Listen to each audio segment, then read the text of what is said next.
Next episode दिल दहला देने वाला है। आज का ट्विस्ट सुनकर आपके रोंगटे खड़े हो जाएंगे। दृश्य 1। आलीशान हवेली का एक भव्य कमरा। खिड़की से आती हुई हल्की रोशनी कमरे में एक उदास माहौल बनाए हुए है। हवा में एक अनकही खामोशी छाई हुई है, मानो कोई बड़ा राज दफन हो। दीवारों पर टंगी तस्वीरें बीते हुए सुखद पलों की गवाही दे रही हैं, लेकिन अब वो सिर्फ यादें बनकर रह गई हैं। आर्यन मन में अपनी उंगलियों से मेज पर धीरे धीरे थपथपाते हुए, उसकी आंखों में गहरी चिंता और शक है। ये सब क्या हो रहा है? अनु का यहाँ आना ये इत्तेफाक नहीं हो सकता। उसकी आंखों में कुछ और है, कुछ ऐसा जिसे वो छुपा रही है। क्या वो वाकई सिर्फ माँ से मिलने आई है, या फिर वो यहाँ कुछ ढूंढने आई है? मुझे उस पर शक है, बहुत ज्यादा शक है। अनु कमरे में प्रवेश करती है। उसके चेहरे पर थोड़ी घबराहट और थोड़ी दृढ़ता है। वो आर्यन का सामना करती है। आर्यन उसकी आंखों में सीधे देखते हुए, उसकी आवाज में एक तीखी धार है। अनु, मुझे बताओ, मुझे ऐसा क्यों लग रहा है कि तुम यहाँ किसी मकसद से आई हो? तुम्हारी आंखों में वो सच्चाई नहीं है जो तुम दिखाना चाहती हो। बोलो, क्या बात है? अनु गहरी सांस लेती है। उसकी आवाज थोड़ी कांप रही है, लेकिन वो खुद को संभालती है। आर्यन, मैं यहाँ माँ से मिलने आई हूँ, हाँ, लेकिन वो एक पल के लिए रुकती है, जैसे सही शब्द ढूंढ रही हो। आर्यन भौहें सिकोड़ता है। उसकी शंका और बढ़ जाती है। राज नंदिनी जी से? क्यों? अनु उसकी आवाज में एक मार्मिक पुकार है। मुझे उनसे माफी मांगनी है आर्यन, अपनी गलती के लिए, अपने व्यवहार के लिए और अपनी आत्मसम्मान के लिए भी। मैं चाहती हूं कि एक बार वो मुझे माफ कर दें, बस एक बार। क्या आप मुझे उनसे मिलवा सकते हैं प्लीज? आर्यन उसकी आंखों में एक अजीब सी चमक आती है, जो अनु के लिए समझ से परे है। वो धीरे धीरे सिर हिलाता है। उसकी आवाज में एक अजीब सी शांति है, जो किसी तूफान से पहले की खामोशी जैसी लगती है। मैं तुम्हें राज नंदिनी जी से नहीं मिलवा सकता अनु। उसके चेहरे का रंग उड़ जाता है। ये जवाब उसके लिए अप्रत्याशित और दिल तोड़ने वाला है। उसकी आंखें नम हो जाती हैं और वो कांपते होठों से पूछती है, क्यों? ऐसा क्यों? क्या वो मुझसे मिलना नहीं चाहती? आर्यन वो अनु की आंखों में देखती है। उसके चेहरे पर दर्द और मजबूरी का भाव है। वो धीरे धीरे हर शब्द को तौलते हुए बोलता है, अनु, तुम्हें एक सच जानना होगा, एक ऐसा सच जो शायद तुम्हें तोड़ देगा, लेकिन यही सच्चाई है। कमरे में एक गहरी खामोशी छा जाती है। घड़ी की टिक-टिक भी अब कानों में गूंजने लगती है। हवा का एक झोंका खिड़की से टकराता है, जैसे कोई आह भर रहा हो। आर्यन उसकी आवाज कांप जाती है, लेकिन वो खुद को संभाले रखता है। राज नंदिनी जी अब इस दुनिया में नहीं है अनु उसकी आंखें फैल जाती हैं। वो विश्वास नहीं कर पाती। वो कांपती आवाज में फुसफुसाती है, क्या? नहीं, आप झूठ बोल रहे हैं, आप मेरा मजाक उड़ा रहे हैं। आर्यन उसकी आंखों में आंसू आ जाते हैं, लेकिन वो उन्हें रोकता है। मैं सच कह रहा हूं अनु, राज नंदिनी जी वो जा चुकी हैं। बहुत पहले। अनु के पैरों तले जमीन खिसक जाती है। वो सहारा लेने के लिए पास की कुर्सी को पकड़ लेती है।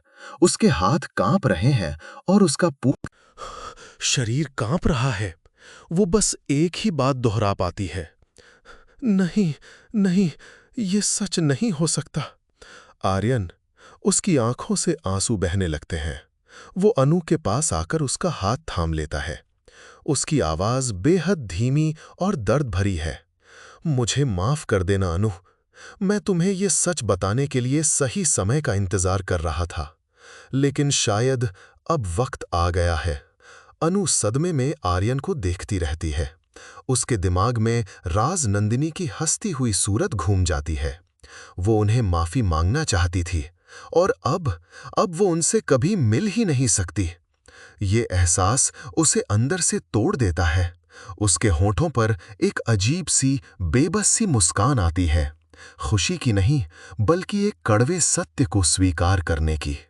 अनु धीमी कांपती आवाज में, वो वो चली गई। मुझे मुझे पता ही नहीं चला। आर्यन सिर हिलाता है। उसकी आंखें नम हैं। हाँ, अनु की आंखों में आंसू अब भी हैं, लेकिन उसके चेहरे पर एक अजीब सी शांति आ जाती है। वो सदमे से धीरे धीरे बाहर निकल रही है। वो राज नंदिनी से माफी नहीं मांग पाएगी, लेकिन शायद शायद ये भी एक तरह का अंत है। वो आर्यन का हाथ थाम लेती है। अनु एक गहरी सांस लेते हुए, उसके चेहरे पर एक अजीब सी खुशी झलकती है, जैसे किसी बोझ से मुक्त हो गई हो। आर्यन, मुझे मुझे अब जाना होगा। अभी? कहाँ? अनु, उसकी आंखों में एक नई चमक है, एक अजीब सी राहत। मैं अपनी दोस्त के पास जाऊंगी। मुझे उसे ये सब बताना होगा। मुझे उसे बताना होगा कि राज नंदिनी जी अब नहीं है, और मुझे ये भी बताना होगा कि मैं आजाद हूं। अनु आर्यन को देखती है। उसके चेहरे पर अब माफी मांगने की जबूरी नहीं, बल्कि एक नई आजादी का एहसास है। वो तेजी से कमरे से बाहर निकल जाती है, जैसे उसे कोई बहुत जरूरी काम हो। आर्यन उसे जाते हुए देखता रहता है। उसके चेहरे पर अनगिनत सवाल और अनकहा दर्द है। आर्यन मन में, अनु को जाते हुए देखकर उसकी आंखों में एक गहरी सोच है। वो खुश है राज नंदिनी जी के जाने की खबर सुनकर। क्या वो वाकई इतनी इतनी बेरहम थी, या फिर ये भी उसकी कोई चाल है? ये राज नंदिनी का सच, ये कितना गहरा है और कितना खतरनाक।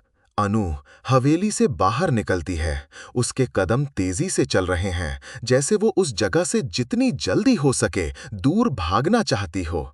उसके चेहरे पर आंसू हैं, लेकिन उन आंसुओं में दुख से ज्यादा एक अजीब सी राहत है। अनु मन में, तेजी से चलते हुए, वो चली गईं और मुझे पता भी नहीं चला। मैंने उन्हें माफ करने के लिए सोचा था, और अब मुझे माफी मांगने की जरूरत ही नहीं। मैं आजाद हूं। वो अपनी सहेली के घर पहुंचती है। सहेली उसे देखकर हैरान रह जाती है। सहेली, अनु, क्या हुआ? तुम ठीक हो? तुम्हारे आंसू क्यों बह रहे हैं? अनु गहरी सांस लेते हुए, उसकी आवाज में एक अजीब सी उत्तेजना है। हाँ, मैं ठीक हूँ, बल्कि मैं बहुत अच्छी हूँ। तुम्हें यकीन नहीं होगा, वो सच सामने आ गया है। राज नंदिनी जी वो अब इस दुनिया में नहीं है। अनु अपनी सहेली को सब कुछ बताती है। उसकी सहेली सदमे में है, लेकिन अनु के चेहरे पर जो खुशी और राहत है, उसे देखकर वो भी कुछ पल के लिए उस सच्चाई को भूल जाती है। अनु अपनी सहेली को गले लगाते हुए, और अब मैं सच में आजाद हूं। अनु की आंखों में एक नई उम्मीद की चमक है। राज नंदिनी की मौत का सच सामने आ चुका है, और इस सच ने अनु को एक नई जिंदगी दी है। एक ऐसी जिंदगी जहां उसे किसी से माफी मांगने की जरूरत नहीं। लेकिन क्या ये सच वाकई में एक अंत है, या फिर एक नई शुरुआत? क्या आर्यन का शक सही था? क्या अनु वाकई में कुछ और ढूंढ रही थी? अगला एपिसोड सुनकर आपको पता लग जाएगा। चैनल को सब्सक्राइब कर दें ताकि लेटेस्ट अपडेट मिस न हो।